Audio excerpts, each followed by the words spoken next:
అంటారో వారికి సౌభాగ్యప్రదం, అంటే వారికి సౌభాగ్యము చక్కగా లభిస్తుంది. అదేవిధంగా భర్తకి ఏదైనా ఆపద కలగబోతూ ఉంటే అది కూడా అమ్మవారు తొలగించి వారికి సౌభాగ్యాన్ని ప్రసాదిస్తారు. అలాగే అష్టైశ్వర్యాలు కూడా లభిస్తాయి అని కూడా చెప్పారు.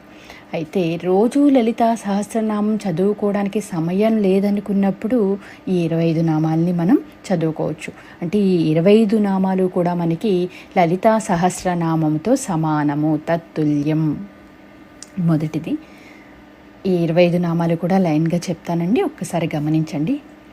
సింహాసనేషి లలితా మహారాజ్ఞి వరాంకుశ చాపిని త్రిపురా చైవ మహాత్రిపుర సుందరి సుందరీ చక్రనాథ చ సామ్రాజ్ఞి చక్రిణీ తథా చక్రేశ్వరి.